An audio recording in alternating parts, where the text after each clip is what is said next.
গ্রামও সুন্দর, শহরও সুন্দর। সুন্দর না শুধু কিছু কিছু মানুষের মন মানসিকতা।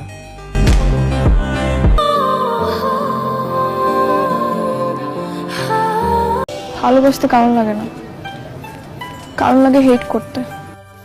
সাকিব, আমি তোকে ভালোবেসে ফেলেছি। জনপ্রিয় কন্টেন্ট ক্রিয়েটর রাকিব হোসেন নাকি রাস্তায় অ্যাক্সিডেন্ট হয়ে দুর্ঘটনা হয়েছে। তো আসলে রাকিবের কি হয়েছে তা ভিডিওতে জানাবো। তাছাড়া এইবার ওমর সেলুন ব্যবসায়ীদের পাসওয়ার্ড লাগালো, এমনকি গ্রামের ওয়াইফাই নিয়ে মুখ খুলে কি বলেছে ওমর তাও দেখাবো। এমনকি অন্যদিকে মিরাজ এমনকি আরোহীর জুটি নাকি আবারও এক হয়েছে। তাছাড়াও জানতে পারবেন বাংলাদেশের কাপল ব্লগার মুকেশ রামবানির ছেলে বিয়ে করেই 1 মিলিয়ন ফলোয়ার গেইন করে ফেলেছে। তাছাড়াও বন্ধুরা অনেক ভাইরাল আপডেট ভিডিওতে তুলে ধরা হবে, তাই ভিডিওতে লাইক দিয়ে শেষ পর্যন্ত দেখতে থাকুন। বন্ধুরা শুরুতেই কথা বলা যাক বর্তমান সময়ের খুবই একটি ভাইরাল ডায়লগ, আরো দাও গ্রামে ওয়াইফাই। এই বিষয়টি নিয়ে তো ইতিমধ্যে গ্রাম এমনকি শহরের লোকদের মধ্যে মারামারি লেগে গিয়েছে। তো অন্যদিকে আবার এই বিষয়টি নিয়ে ওমর কি ভিডিও বানিয়েছে সেই ভিডিওটি দেখুন। আরো দাও গ্রামে ওয়াইফাই, এই টপিকটা নিয়ে এখন বাড়াবাড়ি হয়ে যেতেছে না? মজার একটা টপিক ছিল, একটু একটু মজা আমরাও করছি, কিন্তু রিসেন্টলি তো এটা সিরিয়াসলি নিয়ে মারামারি হয়ে যেতেছে। দেখেন ভাই, এই যে গ্রামে ওয়াইফাই যে করেন, গ্রামে যারা ওয়াইফাই চালায় তারা কি মাগনা চালায় নাকি বিল আপনি যেয়ে দিয়ে আসেন? গ্রামে যারা ওয়াইফাই চালায় তারা শহরের মানুষের থেকে অনেক বেশি টাকা বিল দিয়ে গ্রামে ওয়াইফাই চালায়। আর ওয়াইফাই কি বাটন মোবাইলে চলে? তো যারা ওয়াইফাই চালায় তারা খুব ভালো স্মার্টফোন ক্যারি করে। এমনকি গ্রামের মানুষের স্মার্টফোনগুলো যদি দেখেন, 25,000 30,000 টাকা এক একটা স্মার্টফোনের দাম। অনেকের কাছে আইফোনও আছে, অনেকের কাছে কি বেশিরভাগ মানুষের কাছে আইফোনও আছে। আর এই যে ওয়াইফাই যে করেন, গ্রামের মানুষের কাছে কি সিম নাই? আর সিমের নেট কি পায় না? গ্রামের প্রত্যেকটা মানুষের মোবাইলের ডাটা ভরা থাকে। আমি যখন গ্রামে যাই তাদের থেকে হটস্পট নিয়ে তারপরে নেট চালাই।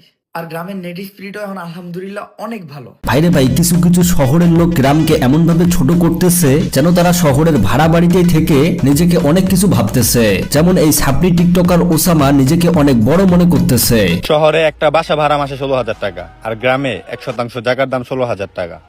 তাই বাড়ি নিয়ে বড়াই করে লাভ নাই, কারণ আমরা যদি শহরে না থাকতাম, গ্রামের এত এত খালাতো ভাই শহরে আসে, তাদের চাকরি কেমনে দিতাম।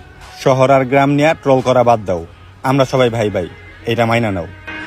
তো আমি এই শহর এমনকি গ্রাম নিয়ে আর বেশি কিছু বলতে চাই না, মানে যারা গ্রামে থাকে তারাই বোঝে যে গ্রামের ফিলিংসটা কি রকম। তো যাই হোক, অন্যদিকে এইবার ওমর তার নতুন ভিডিওতে সেলুন ব্যবসায়ীদের কঠিন ভাবে পাসওয়ার্ড লাগাবে। আমরা রিসেন্টলি সময় দেখেছি যে বাংলাদেশে যতগুলো কাপল ব্লগার রয়েছে তারা প্রত্যেকেই সেলুন ব্যবসায়ীর সাথে জড়িত। মানে বলতে পারেন কাপল ব্লগারের 14 পুরুষরা এই সেলুন ব্যবসায়ী রেখে গেছে, যার কারণে তারা প্রত্যেকেই সেলুন ওপেনিং করতেছে, এমনকি তার এক একটা সার্ভিসের কথা বলতেছে।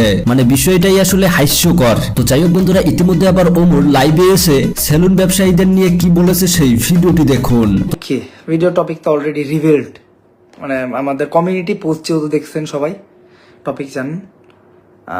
পুষ্পা যখন হুট করে আর কি চিন্তা করে একটু সফলতার মুখ দেখবো, সেলুনের ব্যবসা করবো, এটা আর কি পুরো কাহিনী দেখতে গেলাম। তো যাই হোক বন্ধুরা, অন্যদিকে বর্তমান সময় সোশ্যাল মিডিয়াতে একটি ভিডিও ভাইরাল হয়েছে যেখানে শোনা যাচ্ছে রাকিব হোসেন নাকি রাস্তায় দুর্ঘটনায় আহত হয়েছে। এমনকি আমরা দেখতে পাই অ্যাক্সিডেন্টে রাকিবের গাড়িও ভেঙে চুরে গিয়েছে। আসলে বন্ধুরা আমি জানি না যে এইটা কতটা গুজব নাকি সত্যি, এটা আপনারা কমেন্ট করে জানিয়ে দিবেন। তো আর রাকিবের ফ্যান ফলোয়ার গুলো একটু কমেন্টে সাড়া দিবেন। তো যাই হোক, এরপরে নাটকীয় চলচ্চিত্রের আরোহী মিম এমনকি মিরাজের জুটি নাকি আবারও এক হয়েছে, এমনই একটি ভিডিও ক্লিপ ইতিমধ্যে সোশ্যাল মিডিয়াতে ভাইরাল। সাকিব, আমি তোকে ভালোবেসে ফেলেছি। খবরদার কিছু বলবো না।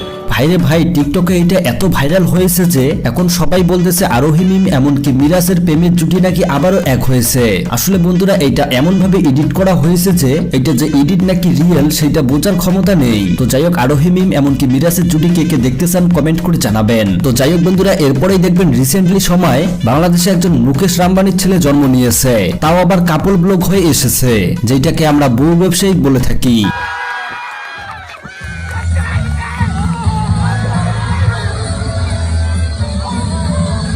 যেটাকে আমরা বউ ব্যবসায়িক বলে থাকি, মানে তার বিয়ে যত কিছু খরচাপাতি রয়েছে সে তার ভিডিওর মাধ্যমেই তুলে ফেলেছে। কখনো বা বিয়ে করে কান্নাকাটি করতেছে, কখনো বা হাসাহাসি করতেছে, আবার কখনো বা ডান্সও করতেছে।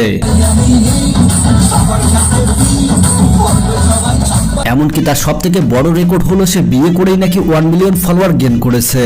আজকে আমার ফলোয়ার কত জানেন না?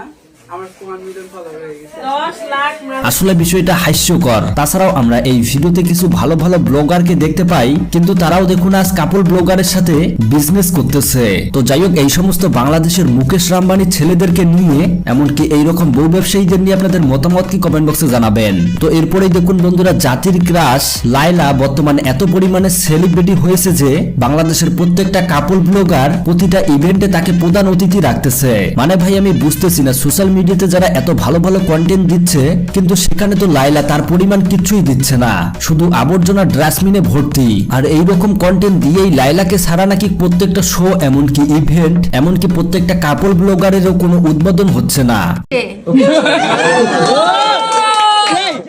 নারী এক পুরুষে আসক্ত ইয়ার, বুঝছো? মানে এই বিষয়টা আপনারা একটু কমেন্ট করে জানাবেন তো। অন্যদিকে আবার মামুন লায়লাকে ভুলে গিয়ে মাকে নিয়ে ভিডিও বানিয়ে লায়লাকে চমক লাগিয়ে দিচ্ছে। পৃথিবীর সকল ভালোবাসা আমি আমার মার পায়ের নিচে এনে দিব, আর আমার সকল অ্যাচিভমেন্টের মালিক আমার মা। ভাইরে ভাই, মামুন যে একটা জিনিস সেইটা কম বেশি সবাই জানে। লায়লার সাথে যেটা হয়েছে সেটা তো সবাই জানেই। মানে মানুষের যে একটা দ্বিতীয় রূপ থাকে, সেটা হলো যে টাকা। সেটা আপনারা এই যুগে তো আপনারা দেখতেই পাবেন, মানুষ টাকা পেলেই সবকিছু করতে রাজি। তো যাই হোক বন্ধুরা, পুরো ভিডিও দেখে আপনাদের কি মতামত আপনারা অবশ্যই কমেন্ট করে জানাবেন। দেখা হবে পরবর্তী কোনো নতুন ভিডিওতে। আল্লাহ হাফেজ।